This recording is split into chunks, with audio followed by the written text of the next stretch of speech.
So, you're watching X-Men 97 and now you want a Bastion figure. Unfortunately, there's only one option. Should you pony up for the HasLab version or wait for the inevitable animated style release? Stick around and find out. Welcome to 5 points of articulation. Now that Bastion has been revealed as the big bad of the season, what better time to revisit the Marvel Legends HasLab Sentinel version? While I'm here, I'm also going to take a look at the female Prime Sentinel included in the set. Starting with the packaging, and I can't actually fit the box at my review station as such. But hey, Bastion's on the box, and the people that backed the project got to vote on it, so that's gotta count for something. Let's just make life easy, and for packaging, give Bastion 5 points. Moving on to presentation, and Bastion stands at 6.5 inches, with the female Prime Sentinel standing around 6. For those who are new to Bastion, he's actually a combination of Master Mold and Nimrod sent back in time through a magic portal. This process gave him a humanoid body. At first, he actually looked human, concealing his robot interior, pretty much just like Terminator. His plan was to use nanotechnology to turn humans into living sentinels called Prime Sentinels. Not to be confused with,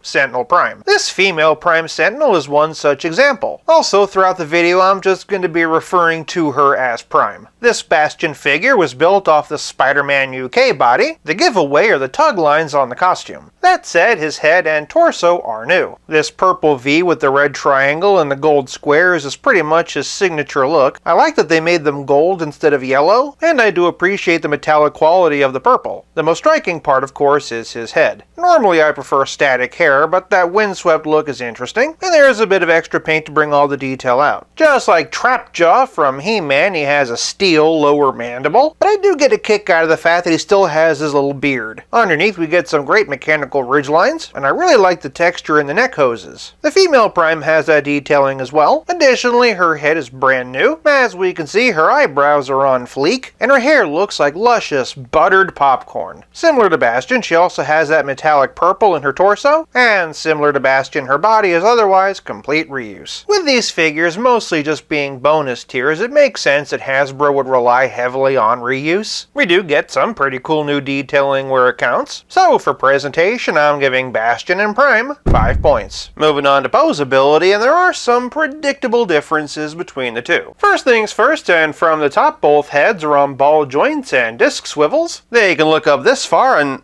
sorry about that, let me just go and fix this. They can look up this far with Prime's hair getting in the way, but whereas she can bury the chin, Bastion's little goat beard gets in the way. There's a little bit of wobble, but no real tilt to speak of. But of course, they can look all the way around. Moving on down, and Prime can raise her arm up much higher than Bastion, but whereas Bastion gets bicep swivel and double jointed elbow, Prime only has single jointed swivel. That said, their bend is equal, and the swivel elbow serves the same function as the bicep, so I'm going to call that part a draw. Otherwise, at the ends of the arms, both figures have wrists that can swivel and hinge either up or down. Moving to the middle, and this is the biggest difference between the two. Bastion has an ab crunch and a waist swivel, whereas Prime has a diaphragm joint. Putting their arms at 90 degrees to use as a measure, and we can see that Bastion gets the better arch back, and not surprisingly, the better arch forward. Both of them can twist, but Prime gets tilt. Below the waist, and both figures have ball jointed hips, Bastion gets the higher kick. Prime, however, has the deeper split. Moving down the leg, though, and both figures have thigh cut, double jointed knee, with Prime having the deeper bend, and ankles that can hinge, and like Bastion going from a throwaway pack-in to a must-have thanks to X-Men 97.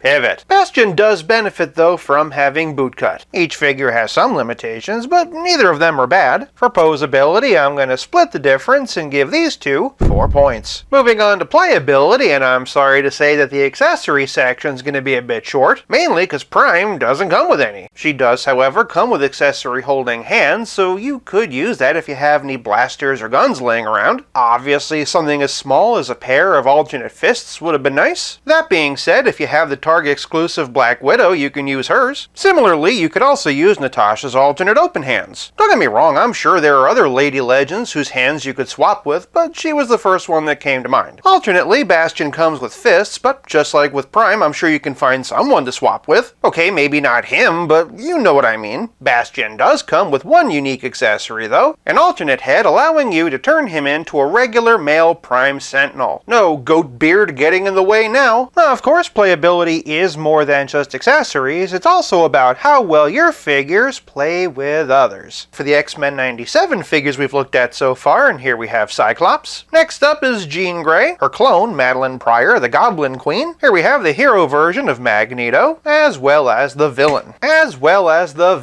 For the last X-Men 97 figure we've looked at so far, and here we have Wolverine. Otherwise, and here we have the retro car Jim Lee's Style Storm, and the Thunderbird 2-pack version which made its debut in Life Death Part 2. Next up is Beast, who I expect we'll be seeing in an X-Men 97 Wave 3, as well as Jubilee, who I also expect we'll be getting an updated version of. Here we have Nightcrawler, who I'm very excited to see join the main team. Also, if you're wondering, I will be looking at the new version of Nightcrawler in an upcoming video. For a character on the show who's gone a bit rogue, and here we have, well, Rogue. As for the reason Rogue has gone rogue, and here's her beau, Remy LeBeau. Otherwise, here we have Emma Frost, the White Queen, who I suspect might also become a series regular. And of course, the insidious Mr. Sinister. Here they are with the HasLab Sentinel, but for the only Nimrod in my collection, and here's the original 5-inch Toy Biz version. Not gonna lie, standing between the two of them, and it kinda looks adorable. Of course, for a relative scale comparison, here's Bastion and Prime Sentinel with Pizza Spidey and the Spectacular Spider-Man. And as always,